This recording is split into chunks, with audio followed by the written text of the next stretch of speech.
the Busy Moms Fitness, Nutrition, Mindset, and Accountability group. So these last few weeks, we had to kind of change up how we go live in this group.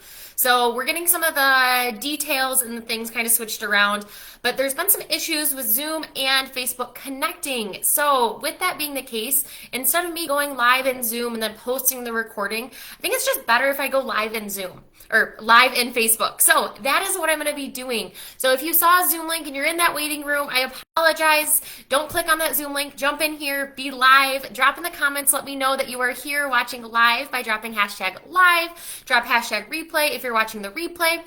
And because all of these calls get downloaded and re-uploaded to YouTube, you may be stumbling across this on YouTube. Same thing applies. Make sure to drop hashtag replay in the comments below. Let me know you are watching the replay on YouTube. We are getting some different changes around here. And as the new year comes around, there's going to be changes to this group. So I want you to really start thinking about what types of trainings do you want and what is really the most beneficial to you. Is it free guides? Is it workouts? Is it me going live and training on something? Like, what would you like to see in this group?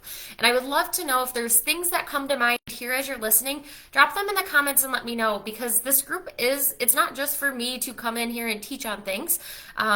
It's for me to teach on things that you,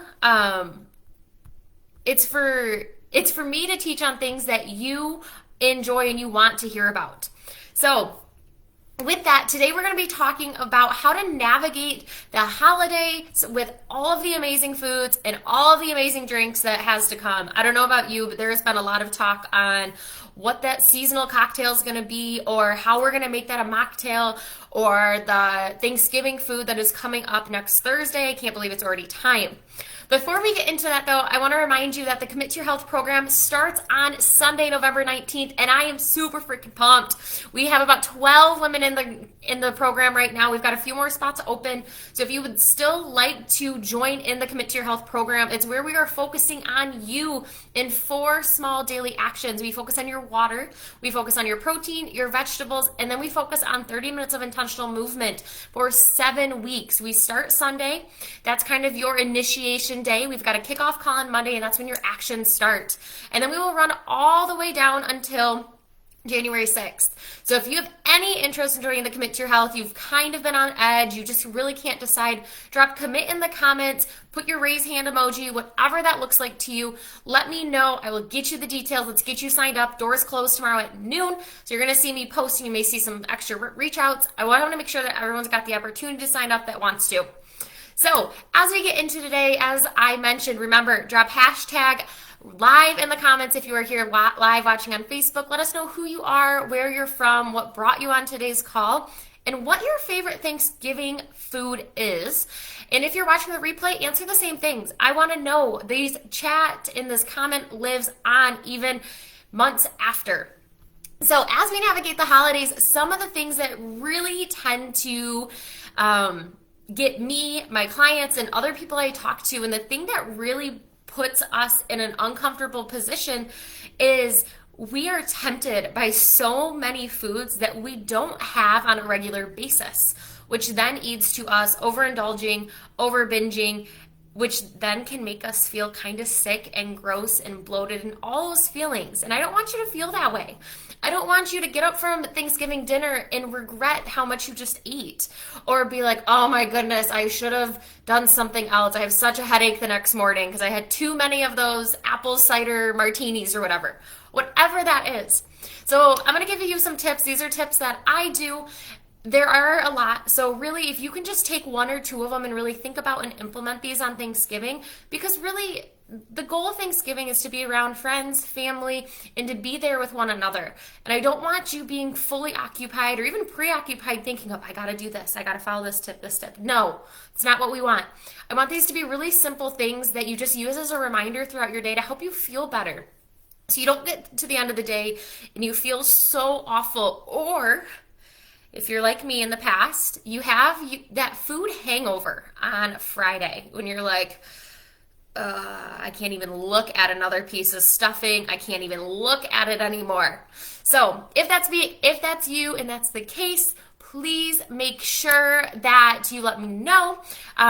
what kind of feelings you feel during the holidays normally. And if you do try any of these tips, please let me know that as well, because I would love to hear which ones worked for you, which ones you tried and maybe didn't work, or whatever the reasoning was. So let me know. So tip number 1 is stay hydrated. One of the biggest things that I find is when somebody else does the cooking, whether it's grandma, grandpa, it's a family member, or maybe it's even you. Some of these foods on Thanksgiving or even at Christmas, so think about this also, not just Thanksgiving. I'm going to be addressing that holiday, but use this for all of your holiday parties for the next 7 weeks. There's usually more salt, more butter, more things in it than we usually anticipate or that's usually in our diet, which can make us feel a little bloated, gross, uncomfortable at times if our body isn't used to it. And staying hydrated helps flush our body out, also keeps us feeling good, helps us fill our belly a little bit. If you're someone who's like, I just seem to snack all the time, have some water. See if you're actually hungry or if we're just going for the food because it's there. Staying hydrated just helps with a multitude of things. One of my biggest tips though, take your own water bottle. You may get somewhere where you're like, oh yeah, Grandma Jane's water, it's not good. I just don't ever drink any. Make sure you take your own water bottle then. So the other thing that I want you to think about though is hydration for fullness and to help regulating how full we feel. Are we actually hungry or not? But also, if you are indulging in those cocktails, those are going to be higher in sugar for the most part. And if that's the case, we can lead to a little bit of hangover the next morning, which I want none of you to have. And if that's the case, staying hydrated. In the Commit to Your Health program, we focus on 60 to 90 ounces. That is something you need to focus on Thanksgiving. I can guarantee that I will get all of my servings of water in during the day because I know if I don't, I feel roly-poly, I feel tired, I feel drained, I have a little bit of a hangover the next morning, things I don't want that are totally preventable. So, number 1 tip is stay hydrated. Number 2, biggest thing, and I used to do this, is I used to think, oh, we've got this big Thanksgiving meal, I am not going to eat until then. Don't do that. What that does is we put our body in starvation mode, and that when we are actually presented with the food, we end up overeating and binging, and our stomach will actually fill up faster, but we will still eat the same amount, which means we feel awful and we feel uncomfortable and we feel all of those uncomfortable feelings. So it's really important that when you are going to that holiday party or that Thanksgiving or whatever that is, making sure that you have your balanced meals, breakfast, lunch, and dinner, and so that you know, oh, my body is ready for the food. I know how to fuel my body in the correct way. Whereas if I don't eat all day and we've got Thanksgiving dinner, one, I turn into a hangry person. If you know me really well, you know I don't do well when I'm hangry. I'm hangry, I'm tired. When dinner time comes, I am starving, and I definitely put way more on my plate, which means I overconsume, which then makes me tired again after, and I don't want to move and do anything. So it's super important that we don't wait toward these big meals to eat, that make sure we eat. Even if it's a small breakfast, small balanced meal in the morning, have some lunch, small balanced. Doesn't have to be your normal size, but we need to not put ourselves in fasting mode up until that, because it can lead to excess calorie intake later on. Tip number 3, I was actually telling one of my clients about this, and this is one I haven't shared yet, is Thanksgiving is full of your stuffing, your green bean casserole, your turkey, your I don't know, whatever else over, cranberry sauce, all the things that people have on Thanksgiving. Take a leftover container with you. Take a Ziploc baggie, and you may be sitting there Thanksgiving night and saying, this was all amazing, but I am so full. But you may also be thinking, well, I don't want to miss out because I only get this once a year. Instead of saying, I don't want to miss out and putting more on your plate and over consuming in that moment because you know it's not going to make you feel good, put your seconds in a Tupperware container, put it aside, and then take it home with you and you have it for the next day. So think of that seconds that you have. If you feel full and you feel satisfied, listen to your body and stop and take that round of seconds that you were planning to eat and have them the next day. And that's something that I really enjoy doing, especially if it's like stuffing. I love stuffing. I'll even do like a fried egg on stuffing, but that's something that I can definitely overeat in the moment.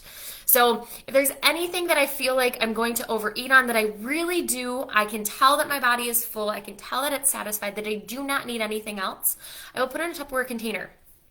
But if you do get done with round one and you're like, I'm still hungry, then go get yourself something. Don't deprive yourself from it, but also really listen to your body. And it's really easy not to listen to our body on the holidays. Next tip is, it kind of pairs with this, is you finish round one and you're like, I'm feeling good. I want more of this. I highly recommend sitting, chatting, drinking some water for 10 to 15 minutes to let your stomach and your brain kind of cause a connection and decide, am I full? Am I hungry? What do I really want or need to satisfy that craving? Because it takes a little bit for our body to connect with one another and say, I feel full, I feel satisfied, I feel great. And if we don't give it enough time in between that 10 to 15 minutes, we end up with, I feel good. Oh my goodness, I ate too much. Oh, I feel too sluggish. All of those feelings come on after we finish our meal completely. So give yourself that little 10 to 15 minute break in between rounds, because I get it. I am someone who goes up for seconds. And that's partly because I do a little bit of everything the first time, and then I figure out what I actually want more of. But I make sure to give myself time in between so I actually figure out what I want rather than just going and getting more. Listening to your body is really what that boils down to. All right, just a few more tips for you, and then we're going to jump on off today. So the next one is, as you are building your plate, in the Commit to Your Health program, we are focusing on your protein and your vegetable intake every single day. When we focus on our vegetables, vegetables are great for us. They also have a lot of fiber in them, which help us feel full, which help our body move through things. And when we are consuming more salt, and we are consuming more butter and oils than we normally do, fiber in our body is really good for making sure that everything moves the way it does. Protein also helps us feel fuller longer, helps create and fill our belly in a different way that provides energy, that keeps our blood sugar levels stable rather than creating these up and down roller coaster spikes. Whereas if you sit there and you have stuffing and rolls and that's it, and mashed potatoes, you're going to have a spike and a crash, and that's all. Whereas if you've got some protein and you've got some vegetables in there, you're going to be able to sustain that. So the reason we focus on putting your protein and your vegetables first on your plate is those should be your priorities, and then make all the other fun and delicious holiday foods around it. The final little thing that I'm going to share here is on your cocktails. So I am someone who, I used to love all the sugary daiquiris and all of the things. I am more into very plain, less sugar, but it's taken time to get there. And it's really because my taste buds have changed. I was actually telling my nanny kids on Monday, they were like, what's your favorite? What would you have as a snack at the end of the night? And I'm like, popcorn. I'd rather have something salty than something sweet. My taste buds have changed to something salty. But there are a lot of us who still want that sweet drink, that really high in sugar drink. If there's any way that as you are creating your favorite holiday cocktails that you can make substitutes of, maybe it calls for 2 tablespoons of simple syrup in the drink, can you do 1 tablespoon and dial that back? For instance, a mojito. I love mojitos. I know it's not mojito time because it is November 16th, but what I do is I just do them without simple syrup because there's enough sweetness from the lime and the mint that I get what I need.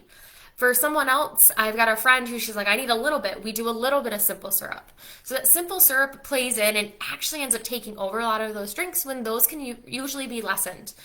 Fully enjoy it. If you enjoy it, love it, go for it. But just know that some of that does add up, especially if you do have multiple holiday parties a weekend. That's sometimes where those extra calories come in that we don't realize. And really the long game of maintaining your weight and wanting to make sure that we don't gain weight during the holiday season, which a lot of us feel like is inevitable, and it's not, is making sure that our calories in and calories out are at least staying where they have been prior to holiday season. And that is why we focus on 30 minutes of intentional movement every single day, our water intake, our protein, and our veggies, because it takes us back to the basics of what we should be focusing on every single day to feel right and to make sure that we maintain and not gain. We can have strength, we can have more energy, we can feel less bloated, be less stressed, sleep better. All of those things go back down to the foundation of us just feeling our best. So as you navigate this holiday season, remember, I've given you a bunch of tips today. It can be really overwhelming to focus on all of them. Do not focus on all of them. Pick 1 or 2 and start with those. And if you do them, please let me know in the comments. Let me know which ones you've committed to. And if you want access to the Commit to Your Health program, doors closed tomorrow at noon. Absolutely. I only run this once a year. And with that, I am going to let you guys go. If you have any holiday questions at all, drop them in the comments, shoot me a message. Drop commit in the comments if you want details of the Commit to Your Health program. And I will talk to you all in 2 weeks. We will not be meeting next week, but I'll talk to you in 2 weeks. Have a happy Thanksgiving, and I will talk to you all soon. Bye-bye.